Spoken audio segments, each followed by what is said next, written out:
he had to hammer a lid on a barrel that had broken the previous day, and he just remembered he had to do it. And he is lying to you. Uh-huh. That seems like it would take more than 3 or 4 minutes. Just, no, it was only 2 nails. And I hit them really, really hard. That wouldn't hold a barrel shut. Let me go take a look. So, none of us here have children. But there's this hilarious thing that children will do. They will go to any lengths to avoid admitting that they've lied about something. And that is what Biscuits does here. When you say, oh, take me to this barrel, I better check on it. And he brings you downstairs in the servants' area. Back into... Which of these rooms is the correct storage room here?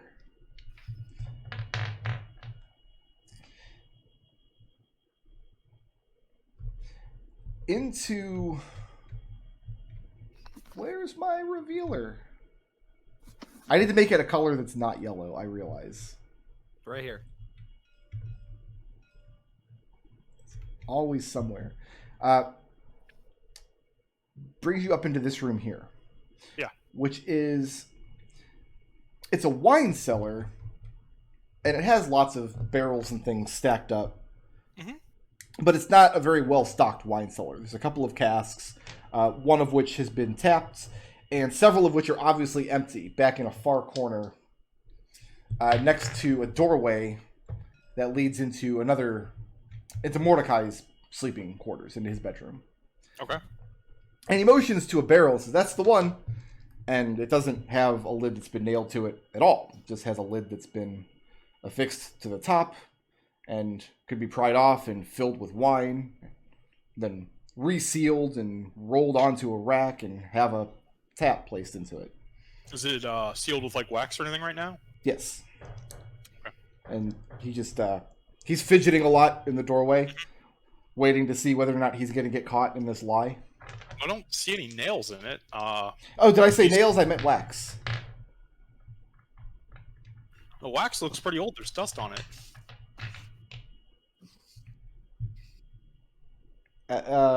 Not the part that I sealed it. If you look close.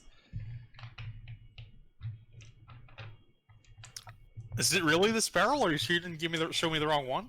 It might have been another barrel. Okay. How did you know which barrel you were supposed to close? I did all of them just in case.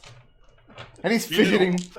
You did every barrel in this cupboard in 4 minutes with wax seals melted onto them while it was raining outside. Did I do a good job? No, this is atrocious. I'm going to have to go tell Mordecai that this is actually substandard, and they're probably going to have to throw out this entire batch, or it's going to poison someone if this is the quality of seal on it. Well, the barrels he's motioning are empty. They don't have anything inside. Right, no, but Alex is going to start. I'm just going to have to tell him, like, I'm sorry, but I can't let people get poisoned. And notably, because you're expecting, I'm assuming at this point, fear or apprehension at telling Mordecai. But instead, he just kind of follows you back upstairs, and you find Mordecai is up in the first floor doing some general cleaning. Oh, well, never mind Mordecai. Where's Seeker? Where's Seeker? Yeah. Seeker is ducking back and forth around this corner repeatedly. Yeah, Seeker's in the living room. Seeker's attention when I get up into the area with the billiards table. Okay. And Seeker, when he sees you giving him like a nudge, just gives you the finger guns and then sends you a message asking what's up. Take a look at the kid's mind. He's lying about something. Good news. I've been doing that for like the last 10 minutes. I got this one on lockdown. And Seeker will,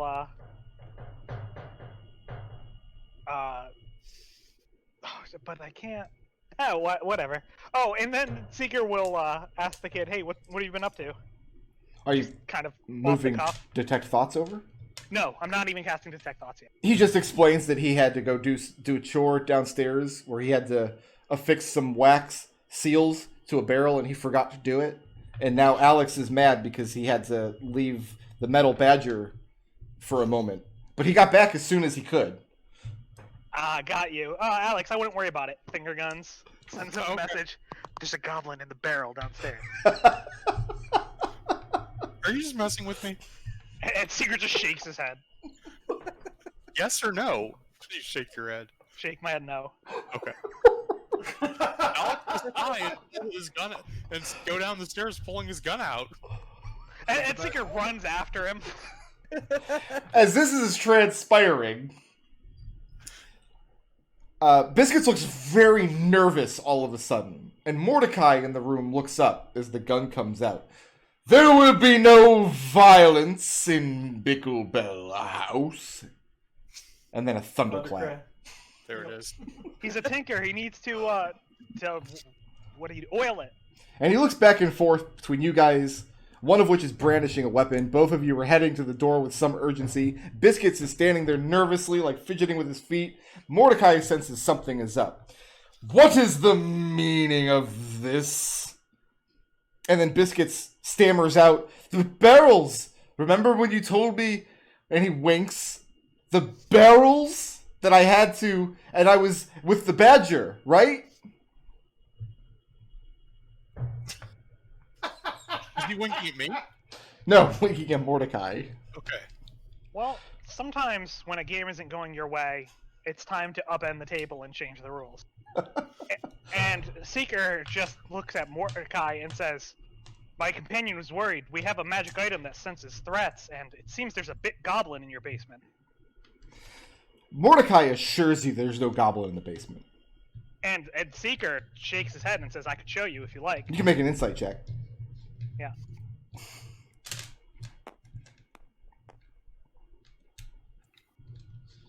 That is a 15.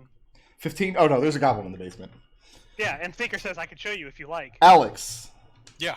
Make a dexterity check. A check? Yeah. Yep. You gotta get better than a 9. Well, I mean, you don't have to if you don't want to. I think I got a 17 on that. Okay. Yep.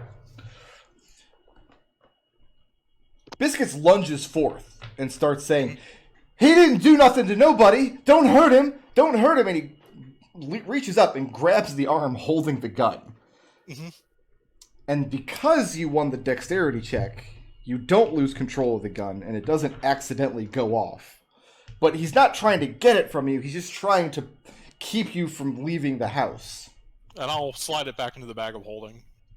At this, Vladislav steps forward, as Amner does from the billiards table as well.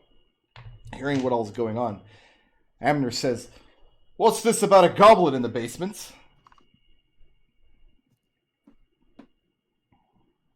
And Seeker will say, I'd say again, we have an item that detects threats. And it's been telling me that there's a goblin down in your basement. Vladislav asks if that's a euphemism for something. Seeker winks again.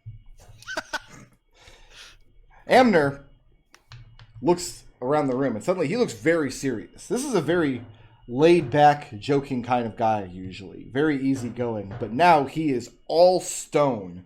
1,000 years of dwarven heritage. And he says, shall I fetch my axe? He's staring very accusingly at Mordecai.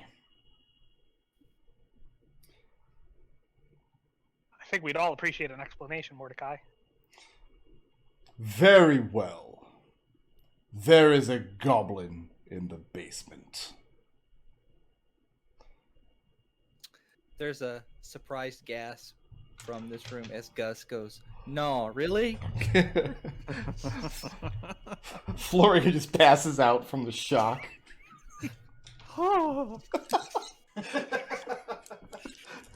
Bring me to the fainting couch. Gus has to wheel in the fainting couch to catch him. Mordecai explains.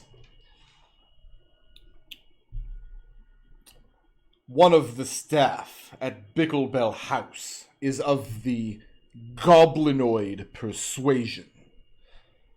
But he means no violence and no injury to any guests or any of the house staff. He is a friend. And Seeger kind of pats Alex on the shoulder and says, there's an explanation. And you're forcing him to stay in the basement? To which Mordecai replies, it is the more common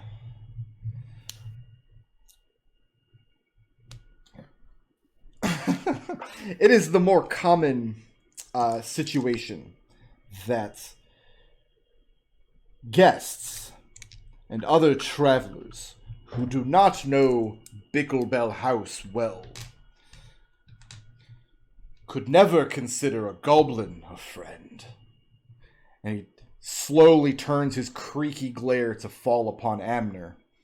And Amner starts spouting out, of course not, and starts listing off hundreds of years worth of goblinoid wars with reaving and thieving done against dwarven mountain homes, and the names of great families who have ended their lines at the threat under hobgoblin blades and goblin trickery.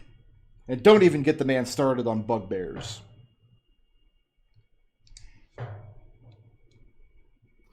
I mean, sure, but like, how many times have there been wars involving humans? And we're all standing here. Lucius waves a hand dismissively. I judge a man by his blood, not by his, or I judge a man by his deeds, not his blood. And Amner sees why you would have to say that. Historically, staring daggers at Vladislav. Historically, there have been less major wars between humans and dwarves in this region than against humans and dwarves and goblinoid, or more commonly would be orcs. And goblinoid bands get more common the further east you go into the mountains, the further away you get from human civilization. Jimna is taking up Amner's side of the story. If there's a goblin in this house, it needs to be dealt with. That's kind of how they're looking at it. Well, the good news is one goblin isn't a horde. I think any of us could deal with a single goblin. Amner says he could deal with 10 if need be. In that case, you have nothing to worry about. Goblin will stay in the basement, we'll stay up here. We wouldn't want to be rude to our host. Biscuits blurts out to Alex a sobbing apology. He still thinks you're about to go outside and blast his goblin friend. I only stepped away to tell Stuggett that there was a guest in the kennels and not to come out because I didn't want this to happen. I didn't want him to get hurt. Oh, I don't care if he comes out to the kennels. And Alex will start walking towards the door. With his gun? Gun's in the whole bag of holding. Okay. Amner and Vladislav are kind of locked now in this debate with Mordecai. They're saying if this goblin's not a threat, then you should produce him. And we'll be the judge of that. Vladislav is kind of taking Amner's back on this as well. And they're arguing with Mordecai about whether they should be allowed to go down and find this goblin and decide for themselves. Because even if he's not a threat, the idea of this house hiding a goblin but not telling any of the guests is kind of sketchy. Goblins are murderous, thieving little bastards most of the time. I mean, their fears are not unfounded, but I don't think it should be, under threat of, under pain of death or anything like that. Just invite the fellow up here. Let him introduce himself. Who are you trying to convince, Mordecai or the dwarf? Mordecai. Make a persuasion check.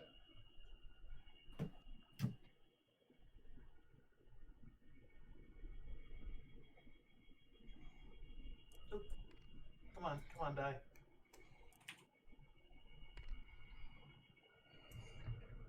That is a 23. Okay.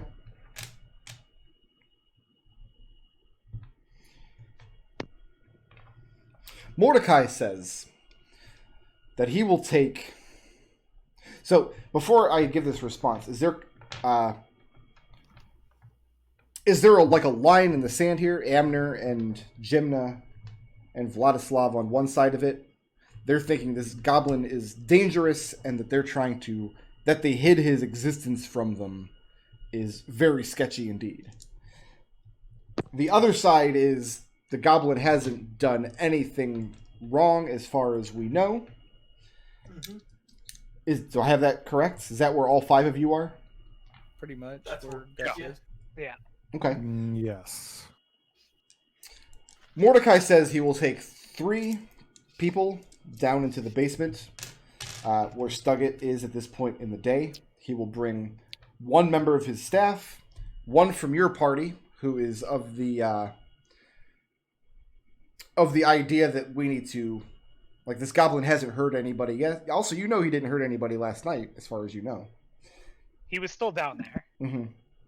And, last night he fled out to the cemetery.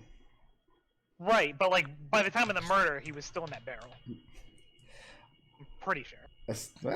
Can't be sure of that. He might have murdered Alex, then scampered downstairs and climbed into the barrel. That's true, but he would have been wet and soaking. So doesn't he also have a busted leg? Yes, his leg is... it's not injured the way Torius is. His is just terrible. An injury suffered many, many years ago that didn't heal properly.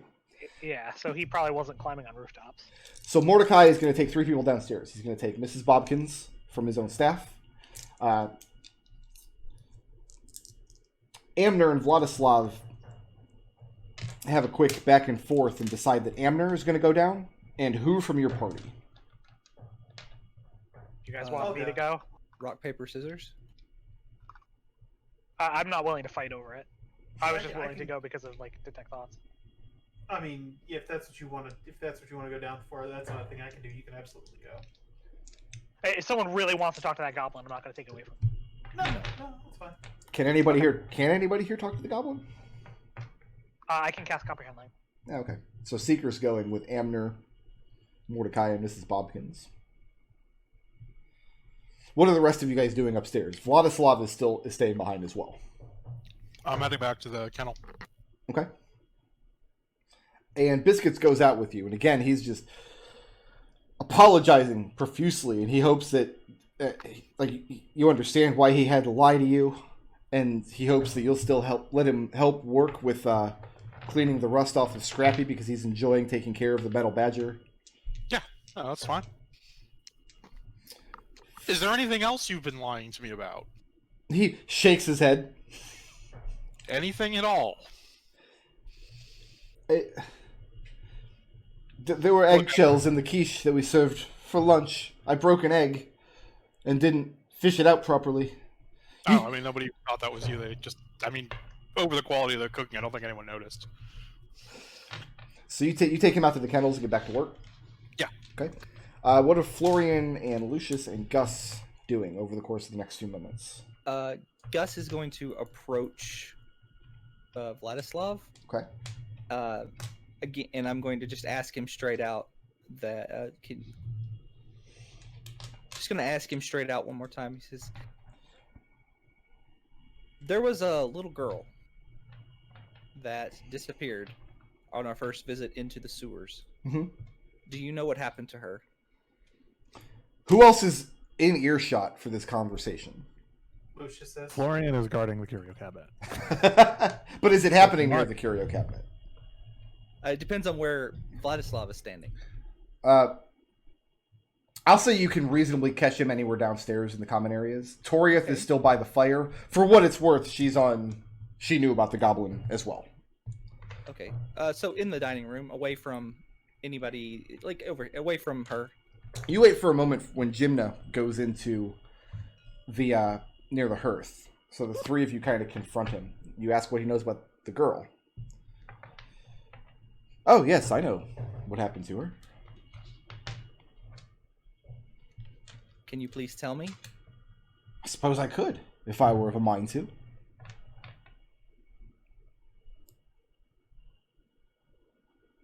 Why are you not of a mind to?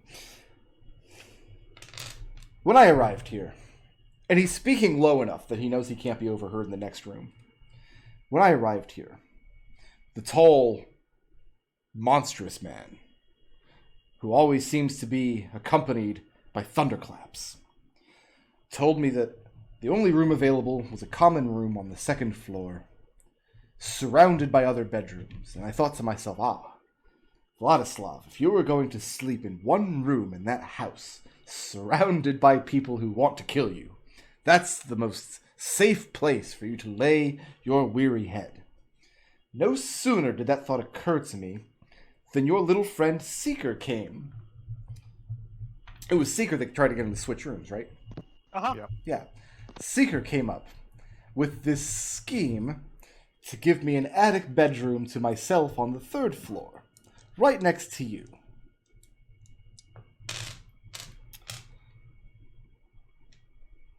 And So I'll hand him the key to the door. This is the key to the door to the room I sleep in. Now tell me where the little girl is. Takes it. Says, this is a noble gesture. Because locking yourself in a room to which only I carry the key. But then he looks over the bulk of you. Are you wearing your armor at the moment? Yes. And sees that you're decked out in your armor. But he says, but I still believe if you were of a mind to do me violence late at night, when nobody else was around, you could barrel through that door with your shoulder in 2 seconds flat. Vladislav, if I was of mind to do you violence, I would do it right now. Also, we would be caught. There are witnesses everywhere. There's a preposterous notion. Like when I am ready to do you violence, Vladislav, it will not be in the middle of the night, and it will not be like when you're unconscious. Can you give me an exact date and time so I can know not to be there? That's still a little up in the air, but I can tell you it will not be today, and it will not be tonight. Probably not tomorrow. We'll see. We'll see how I'm feeling after lunch tomorrow. He says, and again, he's speaking in a low voice, and he keeps glancing over to make sure that nobody's coming down the stairs behind him or coming in from the common room next door. He says last he knew, the girl was being kept by a common enemy that he has with Flumph Inc. Perhaps you've heard the story that my patron and benefactor was recently murdered in Dunfoss. No. Now, Gasp. Lucius would know it is the nature of those in my practice that wielding magical power from a source such as the flying pig is also a weight that one carries. Lucius nods. And when my benefactor was murdered, my power remains, but the weight has been lifted. Very freeing. Not having to metaphorically look over one's shoulder. And he says this and pats Gus on the shoulder. Well, I would have to say that you owe us a debt of gratitude then. Not quite. Because you see, the weight was also lifted from 2 other, I suppose lieutenants would be the military verbiage, if indeed we had official status. Both of whom want me dead. Neither of whom killed me, because the boss would not have approved. Well, now the boss is gone. Skada and who is the other person? Oh, you haven't met them yet. But I know a great deal about them. And he leans in even closer. And it is this information that I am hoping to bargain with my life. But we need not talk about that today. What were you saying? Tomorrow after lunch? No, we could talk about it right now, and we could hash out the details, right? Right, Lucius? I'm just gonna. Again, that depends on if he's of a mind, and much like earlier, I doubt that he's of a mind. And Florian's mind is just racing, trying to branch out into all the different truths he's thinking about right now. And it all comes back around to onions. It's weird. So many layers. So many layers. Ugh. Vladislav tells you, and he's holding the key in his hand. He says, "For this noble gesture, I will tell you that the girl that you seek, last I knew, is still in Skada's care. She's being groomed to be another generation of..." And he looks down at his own body. "Well," and then looks up at Lucius, "whatever they have made of us."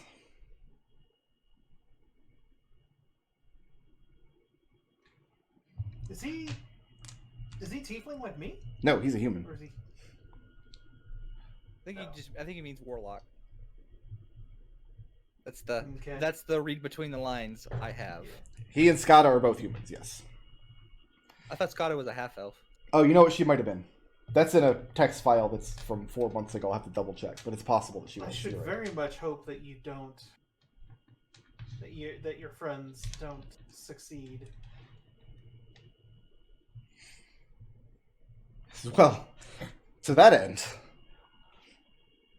I was hoping to count you amongst my friends. Can I not?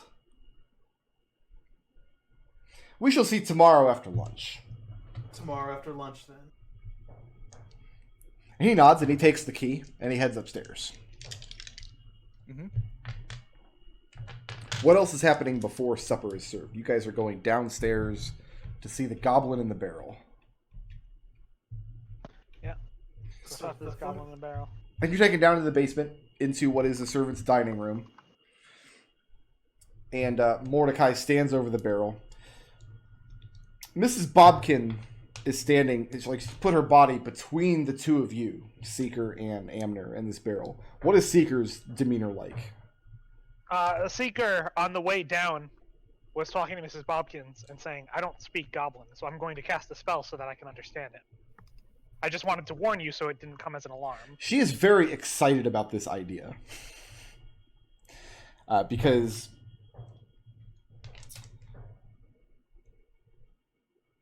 Actually, you know what? Scratch that.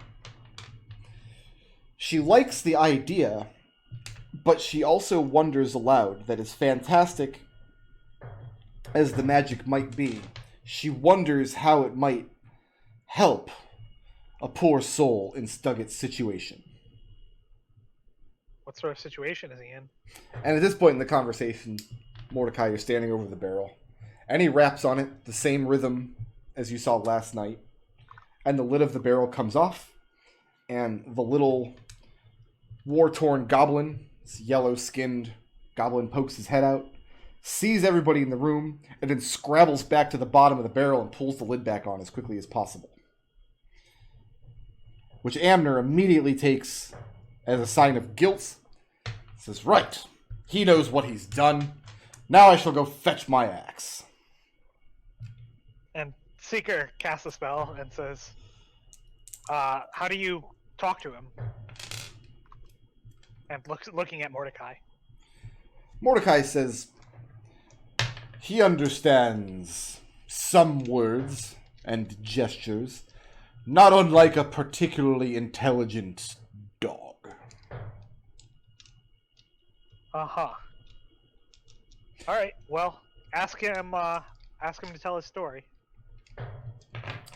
So here's what you learn about Stuggett over the course of the next few minutes. Mrs. Bobkins points out that even a trained dog cannot skillfully maintain and repair and clean and care for animals and all the other little things that Stuggett does around here. When they coax him out of the barrel, not only does it look like he's been... I mean, he looks like he's been traumatized physically by war over the course of his life. What does Seeker know about, like, goblinoid armies and their structure, if anything? Their structure, probably nothing more than like an average person would know. Okay. Like wars and such. Okay. One of the physical ailments he has is that his tongue has been chewed out of his face. So he can't speak, but he can make like moaning sounds, grunts, and many gestures. And over years of service, he's able to communicate his tasks back and forth with the staff here fairly well. But even with comprehend languages, that spell allows him to understand you much better. Actually, I think it's the reverse. I can only understand him. Oh. He can't understand me. Let me make sure that you can't just understand his groans and things. You understand any spoken language that you hear. And that's the problem. He's only fluent in Goblinoid, and his tongue doesn't allow him to speak. Alright, in that case, I'm going to tell him that to think whatever he's trying to tell us, and then I'm going to cast Detect Thoughts. Have you ever cast Detect Thoughts on a goblin before? Nope.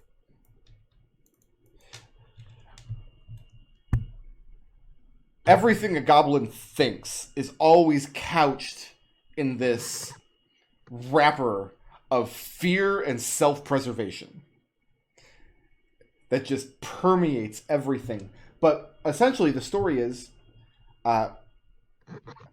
he was befriended by a man named Danehart years ago, who you heard about previously from Toriath. He was a deserter from a goblinoid army. He was badly wounded. He was badly treated by his bugbear superiors. And goblin deserters don't survive very long, especially if they flee out of the mountains like he did, because he doesn't have the wherewithal to survive on himself. And if he's found by any human or dwarf or any of the other civilized people of the region, he would be murdered because he's a goblin. Right. And probably would deserve it. But instead, this man, Danehart, tended to his injuries, put him to work, and eventually brought him here to Bicklebell House, where he's been working for many, many years. Danehart is buried in the cemetery near the house, and Stuggett is the only member of staff. He maintains the grave, and he's the only member of staff that visits the grave every single day. He was one of Danehart's true friends. Okay. And I'll relate that to the group. Amner doesn't like hearing a word of this.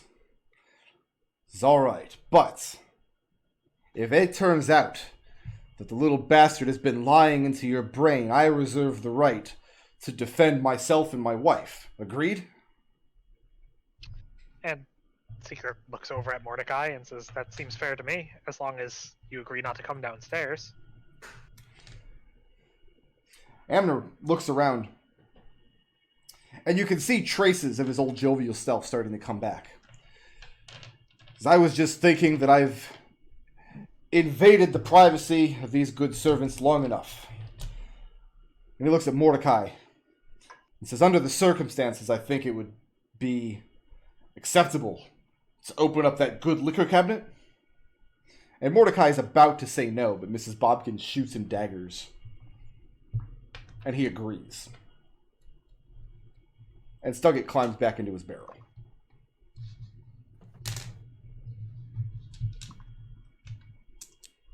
Alright, so I didn't get any sense from reading his thoughts that he was particularly murderous, so I think we can strike him off the list. There's a point, I mean, he was part of a goblin army for many years, so he's definitely not innocent. But he deserted that army years ago. Right. I mean, just seeing the physical state of him, getting into that third floor window from outside on that rain-slick precipice, and looking at the strength of him with only 3 strikes with a dagger, seems unlikely. But he is a goblin, and they're tricksy. Alright. What else is happening before supper?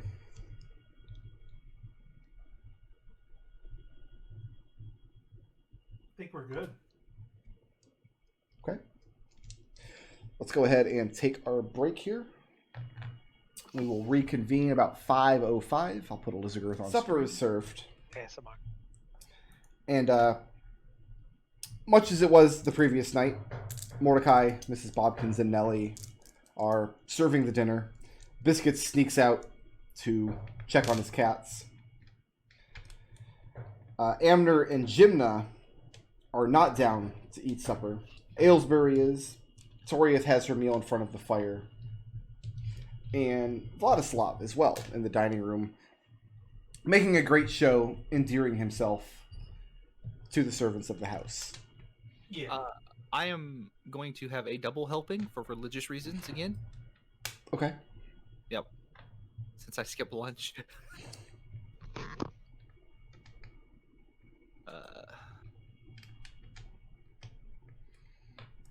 Hey, question: Did anybody ask about the weapons in the thing on the first night? I don't remember if we got like the story of them. I feel like Mordecai told us. Mordecai Mordecai- described them to you, yeah. Yeah. I asked him for the tour. Right. Tour. I remember the tour now. Okay. And after supper, after it's cleared away, the dwarves come down, having been upstairs. Mordecai is about to tell them they're too late to eat. Mrs. Bobkins, of course, insists that there's plenty for everybody. Serves them a late supper in the commons area. Anybody doing anything else before turning in this evening? I want to have a discussion party-wide about stuff. Where's So this discussion happening? How about How about in up here? Hey, the kennels are nice and empty. no, how about the kennel? We can check on your. Yeah. Check on Scrappy. Biscuits is out in the kennel, tending to his kittens. What about 14 up on the that way we're outside. We've are previously established you can't hear. No, I've got a good one. How about in the doll room? No, Yes. Come to I the doll refuse. room. no. See all the dolls. Then Basically- how about in your room, Gus? Yeah, okay. Alright, and I'm going to string up the beads across the door. Okay. Basically, what happened is you said, "Let's go to my room," and Gus, we walked in. Gus took one look at the dolls and turned around and left. Grandpa Simpson's that? Then he never slept ever again. Alright, guys, what do we have a handle on that we're going to be figuring out? I think we've got the missing knives. I have my familiar watching Aylesbury. Yeah, Aylesbury. And I know that some of the knives, or at least one of them, that went missing yesterday. How many went missing from downstairs? 3, I thought. 3. Yeah, 3. 3. Well, one of those was going to be taken by Toriath. It was 2 So or if- 3.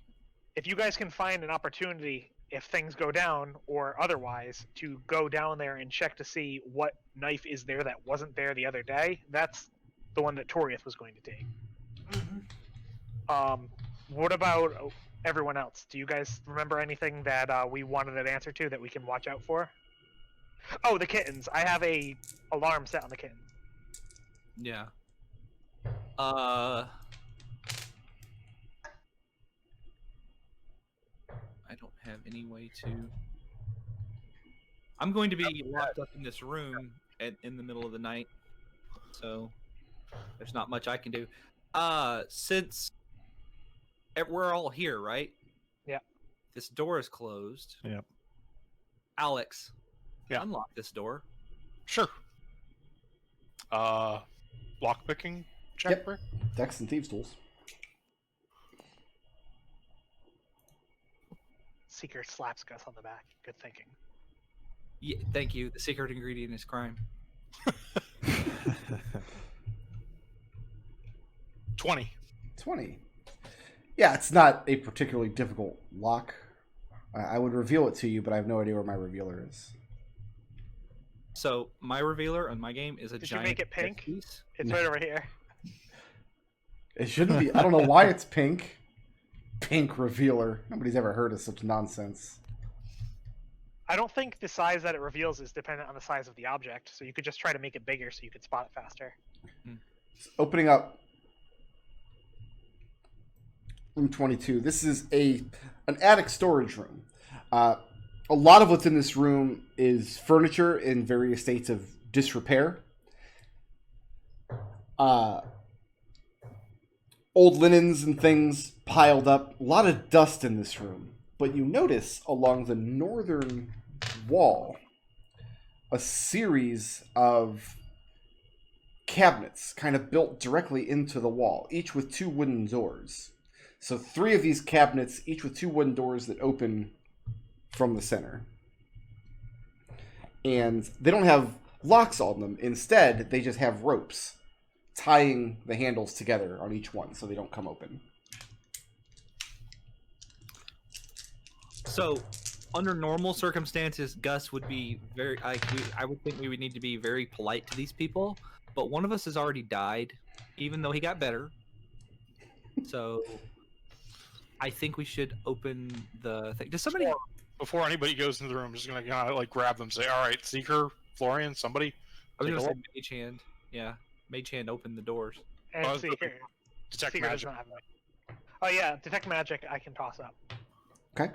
You Thought don't... somebody had Mage Hand. I mean, every time you cast Detect Magic, you get the strong ambient magic from outside the place. Sure. But none coming from inside these cabinets. Second question for you, Burkroyd. Is this just a wall? Just a wall, yes. Does it match the shape of the building from outside? More or less. I mean, you haven't Okay. done a survey. I Yeah, would like yeah, to do a survey. Oh, shh. Hey, so someone was asking about Mage Hand because I got Mage Hand. Oh yeah, you want Mage Hand to open these cabinets? Which Yeah. one? Yeah. Left, right, or center? What's behind door Center. number 1? Yeah. Which one? Center. Okay. Open up the center cabinet. By which I mean you'd have to use the hand to probably slice the rope apart. I don't think Mage Hand is dexterous enough to actually undo a knot. It's fine. We can use bending. And the pressure from inside the cabinet doors swing open, and hundreds of dolls spill out onto the floor, making a hell of a clatter all over the room. Okay. And a moment later, you start hearing footsteps coming up the Close the spiral door. stairs. No, we don't hear footsteps because there's a sound block. Oh, yeah, you're right. Oh. Oh. So, after a moment, you hear the beads thrown aside, and Mordecai standing in the doorway, staring at you guys, standing in the doorway to 22 amidst an ocean of dolls. And he's briefly illuminated by the thunderclap flaring in from the window of the room behind him. And he says, "I will thank you to not enter the unauthorized areas of Bicklebell House. We haven't actually been in the unauthorized area, and I'll point at the floor. See? If you will kindly remove yourselves, I will send the girl upstairs to clean the mess that you have made." My sincerest apologies. Lucius backs away. And he stands aside and gestures towards the stairs. Yeah, sorry, And we Florian. didn't have enough dolls. Seeker backs away. And after a few more moments, are you guys heading downstairs after this? Yes. Yes. I'm gonna head back out to the I'm gonna tunnel. take my beads back, but Okay. Nellie comes up to the room to put all the dolls back in the cabinet. When you guys come back downstairs with Mordecai, back down to the dining area, Vladislav is sitting at the table smoking his long pipe, and you notice the weapons cabinet is sitting open. Oh, god damn it. And Mordecai goes through the same rigmarole about how there's no Alright. smoking in Bicklebell House, Thunderclap. And the same thing is the acrid smoke might have damaged the weapons. So he has biscuits Alright. gather the weapons up and take them Were downstairs to any be of the polished. weapons missing after this? No, at this point in time, all of them are there.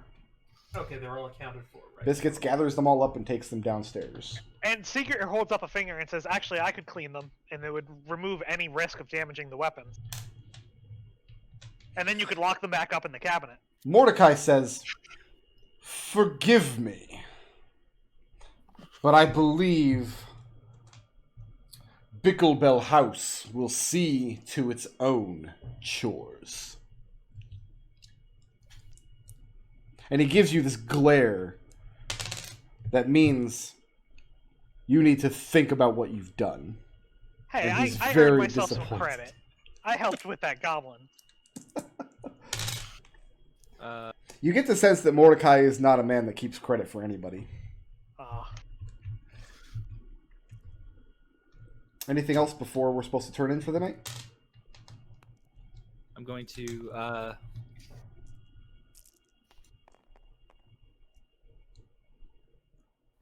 again, I'm just going to just outright, because there's no guile in Gus, let's be real. Right.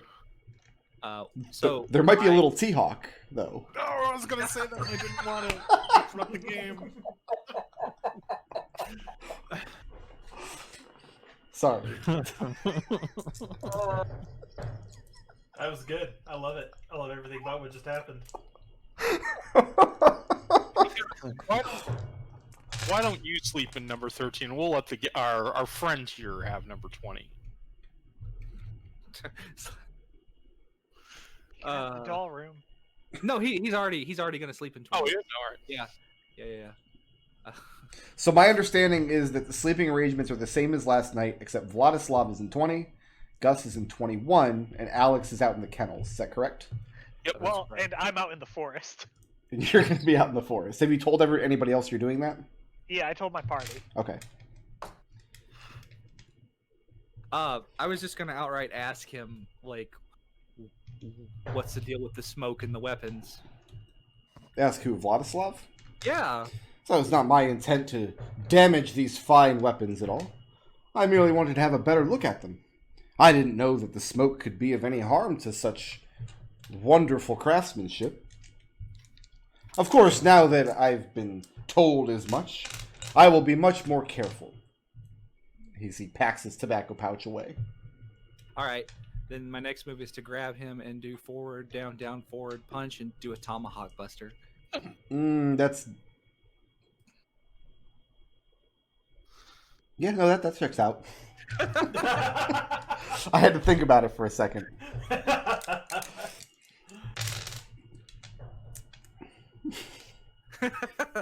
No, that's I'll just like shrug at him and say, you know, for a man that wants our help, you could be a little more, I don't know, you could be a less, you could do a little less with the cryptic bullshit. I think. I mean, and you can't say it's because you're and I'm just going to point at Lucius. A Tiefling?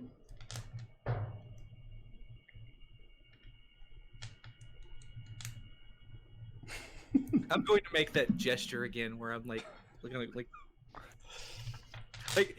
I think at the rate this is going, eventually, like, the murder is going to be one Gus commits, and it's just going to be like just with just like Homer throttling Bart. Wait, you've solved. That's how to solve the murder. We just kill someone ourselves.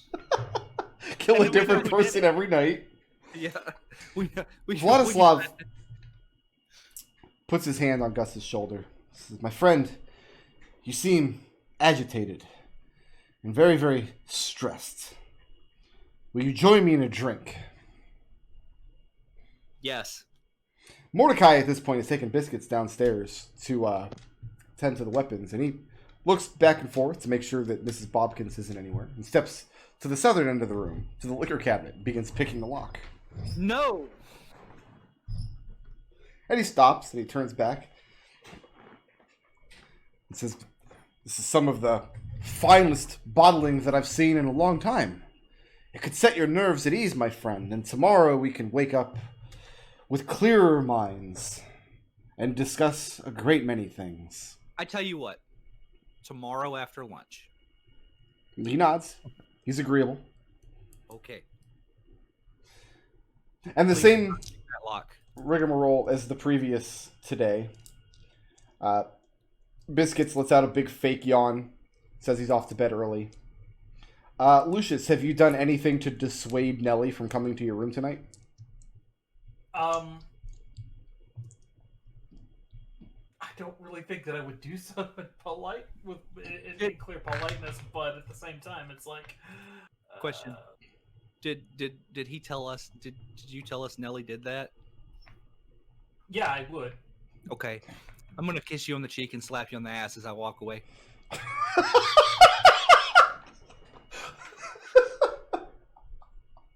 What is Lucius's response to that?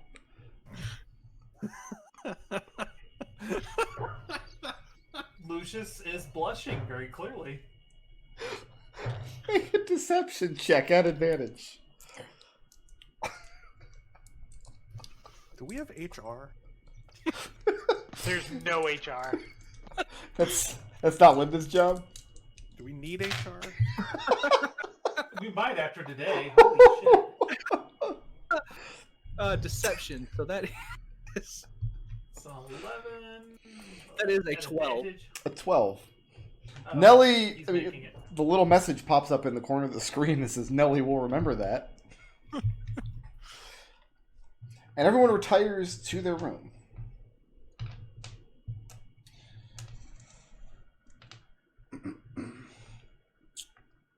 Just looking over I some think we notes keep here. watch again, but we're a little more cognizant of anything that might be going on outside. So, Alex, you're out in the kennels. Yep. And Seeker, you have an alarm on the door in the kennels. Yep, and I'm also going to put an alarm on the window of the murder room. Where I'm are gonna have that one. Oh, sorry. I'm gonna have that one make a noise in the room. Okay. And everybody else is in the same sleeping arrangements they were the night before, except Gus is going to be in this room here. And Seeker is planning to, instead of going to sleep, to go out into the wilderness with Torius. That's right. Where are in the kennels of the kittens? The kennels have like maybe 4 or 5 distinct rooms where dogs can be locked up. The kittens are in one of the empty ones, and then Scrappy is in the furthest one away from it. All right, so I'm gonna actually take the kittens and I'm gonna put them in mine, Okay. and I'm gonna be sleeping with Scrappy in front of the door. Okay.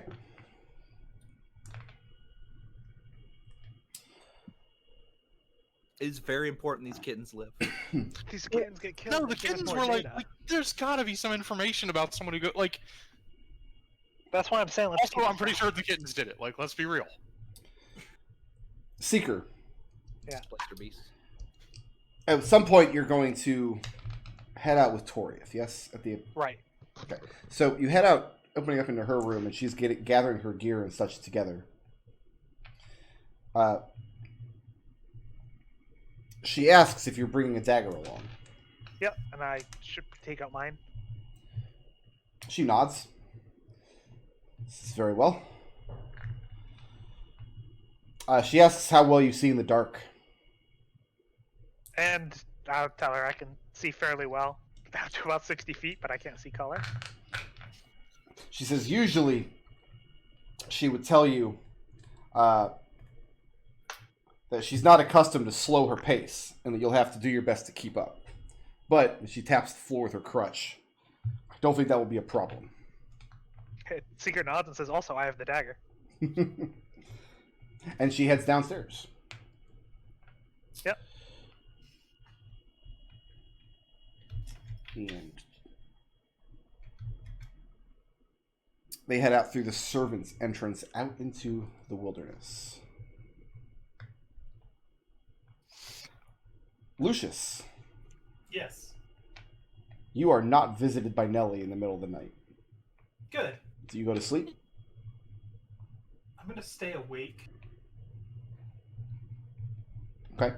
because I'm a little on edge because I know what's coming.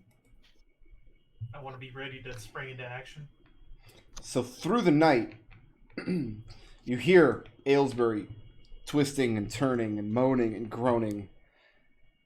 And you hear the chamber pot slide in and out on the floorboards from under his bed, unconvincingly, a couple times. And then he just, oh gods, and he gets up, and you hear his trunk open. And you hear him leave the room. I'm gonna get a good look at the trunk while when he leaves. Okay. And it's sitting there. It looks in the same state now as when you found it the previous tonight.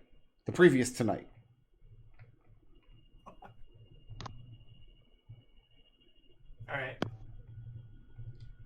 Are we opening it and rummaging through it, or just taking Sure. stock of it?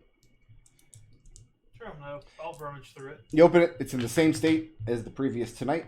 You see the leather folding knife case kind of haphazardly laying to one side, and opening up, the same knives are missing.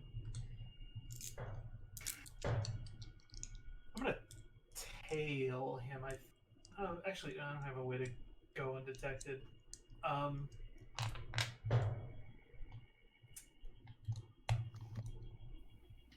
mean, you can just make a stealth check.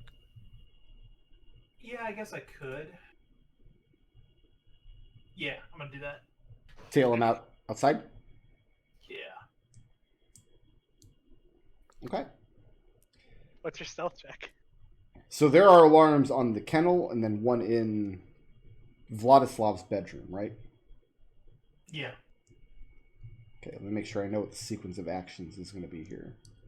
And there's nobody else in the third floor. Florian is Florian asleep in this room? Yeah. Okay. Florian will get a good night's rest. And Gus is asleep in this room, yes? No, Gus is staying awake. Okay. He's basically sitting up on this barrel, just waiting for the murder to happen. Okay. I drew the alarm out on the window so that it's easier to remember. Seeker. Yeah. The alarm on the kennels goes off. All right. And I stop. Have we gone to where we're spending the night yet? What you've done is you've gone out to the back gate where there is a small part of the wooden palisade that's in disrepair that Toriath has slipped through. And you're traveling away from the hill to the north through the woods. All right. And I stop and I hand Toriath the dagger and I say, "I'm sorry. I promised the boy I'd watch out for his kittens, and it seems someone's broken in." She takes the dagger and she just gives you a curt nod, and she continues on her way with tremendous difficulty because now the storm is kicking up even more. Alex, are you asleep in your... Like the dead. Like the dead. But Scrappy is. Okay. Have Scrappy make a perception check. Yep. At advantage. Sure.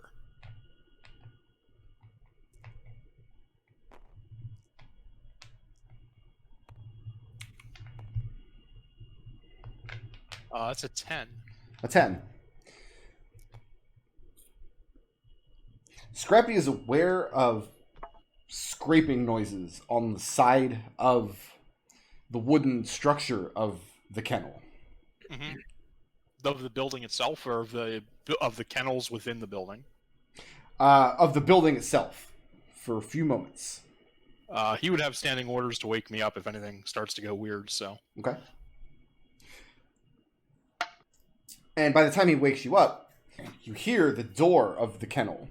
It has a wooden door. You hear it burst inward. And then, are you coming out of your little kennel room? No, I'm staying in bed, but I have my gun laying across my feet, pointed at the entrance to this kennel. Okay. And I have Scrappy next to me between the kittens and the entrance. Nothing comes through your door, but you hear some ravaging sounds. Things being crashed into or scraped against or thrown around. And then Outside of the kennel? Outside in the room of the kennel where the kittens would have been. Oh, where the kittens would have been. Okay. Yes. Yeah, let's bust through that door. Scrappy and I are going. And as soon as you bust through the door, you see a vague, shadowy shape exit out into the night. And then you're just sitting there with the slapping of the wooden door. Oh, let's find out. Make an initiative roll. Sure. I believe that's a 10. Yep. A 10? Mm-hmm. What's the range on Fairy Fire? Let's find out. 60 feet. 60 feet. Okay. He beat you on initiative. So you're going to have to actually physically leave the kennel out into the storm. Yeah. And you have dark vision, right? Right. Okay. You head on to the night, and there is this vague, dark shape heading off in the direction of the house. And for a moment, the house and everything is illuminated with a lightning strike. Even so, the shape doesn't take on form. Here's why that strikes you as odd. Because beyond the shape that just left the kennels, in between it and the house, you see Aylesbury kind of walking with some urgency out into the back area. And then maybe 10 or 12 feet behind him is Lucius, sneaking behind. When the lightning strikes, you can see them fairly clearly, but not the shape in between them and you. And you're going to cast Fairy Fire? Yeah, I'm going to take a ruined bullet off of my belt, load it into the gun, fire it, and it explodes into a burst of purple light. Okay. Does that consume resources, like a spell slot or anything? That's just the components for casting Fairy Fire as an alchemist, using my gun as a focus. And Fairy Fire is a dexterity saving throw, is that right? Believe so. Yeah, 16. Okay.